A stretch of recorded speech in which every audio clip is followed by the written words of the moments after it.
So, 2 days ago, the Houndmaster was released in Dead by Daylight along with the new Survivor, and a lot of people are asking questions. How strong is the Houndmaster? Is she worth buying? The Houndmaster is a killer that has a dog. You can use the dog to chase down survivors and hold them while you catch up with a basic attack. You can also use the Houndmaster to search areas, and you get a decent bit of haste while following a search path. Conceptually, she is a very cool killer. Portia May is like a pirate. She does have some pretty cool lore that I kind of dove into a little bit. She is cool. She is very cool, but there's some things that I want to talk about, and we're going to get into all of these things one at a time. The Houndmaster's power at first glance is pretty simple. You can use the dog to send it forward in a straight line, and it'll go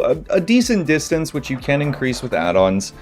And then if the dog misses, you can redirect the dog to lunge again. This is a pretty decent chase power. The dog will bite them if they're like mid-vault, so that is worth noting. The dog can actually down while it is kind of rare. With the search power as well, you can not just use this for surveillance, but you can also use this to get across the map pretty quick. So it is kind of a decent little surveillance slash mobility power. She's far from like the weakest killer in the game, definitely, but there are some big weaknesses that she has. Number one is pre-dropping. If survivors just pre-throw and hold W, also if they double up and take hits for each other, this kind of hurts her quite a bit. The survivors can also, when your dog is latched onto a survivor, they can free the other survivor who is latched on pretty quickly, and they can take hits. So she does have that as a weakness. Now, the other thing about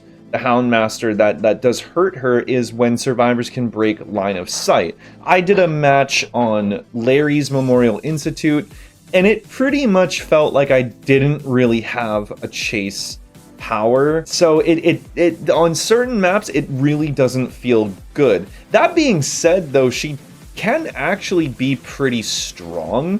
Like on normal maps, like say like Autohaven or Macmillan or Coldwind, like normal-ish kind of maps, she can actually be pretty strong. You can also use the search function to not just go to a gen for pop or whatever, but you can also use it to go back to hook.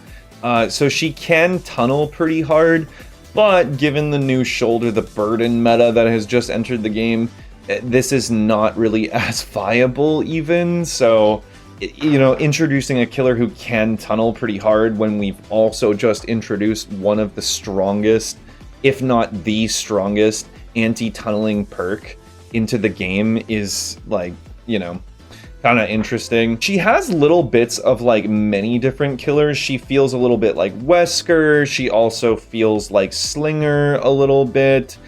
She has like a little aspect of Legion, because if a survivor is affected by Hound Sense and you hit them with a basic attack, they'll be in deep wounds. She has a lot going on for her, and that's really cool. Like, that's awesome. Also, just the feeling of like having the dog with you and having this like little companion, like it kind of feels like Knight, you know, like you have this thing helping you, and you have this companionship with an AI, but like that's pretty cool. Like, that's all well and good, right? This is great. But now we're going to get into the next aspect that I'm going to talk about. Is she worth buying?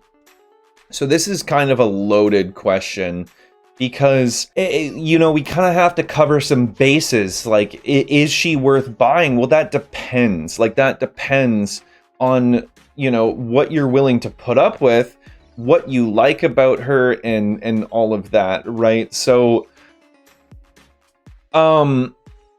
if you like a killer who has a ranged ability, she has that. If you like a killer who has a bit of mobility, she has that, right? And this ties into what we were talking about with, you know, like how strong she is. If you like a killer who can slow down survivors, and you know, a killer that you need to be accurate with, and a killer that feels good to land these things, then yeah, for sure, like she definitely has a high skill ceiling. But this high skill ceiling is not always very rewarding. You can be really accurate with the dog, and you can land like this crazy, you know, redirect lunge and latch, but it doesn't always mean that you're going to get it down. This is one of the more frustrating aspects about her, is that, like, you can be really good and invest a lot of time into this killer, but it doesn't always feel rewarding to play, and a lot of the time it feels like punishing, even though you're using your power correctly and getting downs and stuff like that. A lot of people like the Houndmaster because she aesthetically is very cool. Like, she is aesthetically a very cool killer. She is a pirate. Again, you have this dog companion, so if you like dogs, then hey, look no further. Like, this is a great killer to buy for sure. If you like dogs, if you're a big dog person, hey, you got a dog. You even got a legendary skin that has a freaking poodle. You know, like, that's really cool. I've always liked dogs. I had dogs growing up, so, you know, having a dog, yeah, that feels pretty cool. You know, it's kind of nice. You can even pet the dog. So if you're a dog person, this is huge, very, very big stuff for sure. Certainly, the biggest glaring issue, and a lot of people are talking about this, and even Hens himself said that it is kind of not worth buying because of this, is the bugs. And she is incredibly buggy. It's very reminiscent of like when Night came out, and Night was just very, very buggy, not very rewarding to play, frustrating to play against for the survivors too. She has a lot of bugs with the dog. Holy moly. And when I tell you that they are kind of game breaking, it's a bit of an understatement. I was playing and we were trying to streak with the Houndmaster too, and there would be games where I felt very comfortable. There would be games where I felt very comfortable with the power, and I was landing the dog, I was using the search to get to gens, and using the mobility with search as well, and it felt really, really good. But then we would get maps where the dog would just get stuck, or the dog would like clip on things that it really shouldn't be clipping on, you know? And another thing is that sometimes the UI will just lie to you. Like when you prepare and whistle and prepare for the dog to lunge, it will give you like a predetermined path that the dog will follow.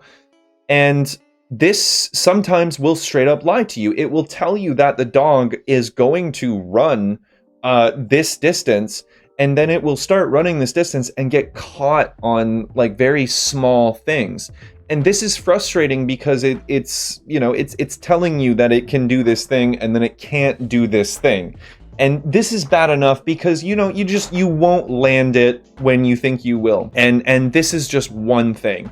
The other thing is that just the dog following you on its own, it will get stuck, which is really weird because the dog, it's just following you.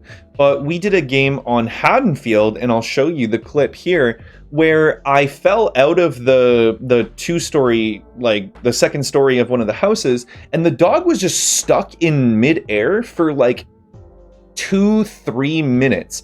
Now, if you play DBD, you know that 2-3 minutes is a long time in DBD time, right? This costed me the game because I suddenly was having to chase survivors with no power, just as an M1 killer with a basic attack. That was it. So this is a big problem, right? And most people, when they play DBD, they do like to win. Most people are pretty competitive in the DBD scene. Well, a lot of people are. And yeah, this will cost you games sometimes. Does it happen all the time? No, but it does happen enough that it can be very, very frustrating. I still do find her pretty fun, but this aspect of her power is like very, very frustrating, and it will cost you games. So this is a big thing to like kind of consider. Especially if you're like me and you like to win streak, I don't really think it's a good idea to try and win streak her because of this thing. It will cost you games. Like, it will actually cost you games here and there, considering the fact that the dog can get stuck for upwards of 2-3 minutes, maybe even more. That's just how it happened for me, but I've heard of the dog getting stuck for even longer. This is kind of a problem for sure. And that's about it for the bugs. Like, the dog will just get stuck on things. The predetermined like path that the dog shows you will also lie to you. There is so much collision that the dog will just get stuck on.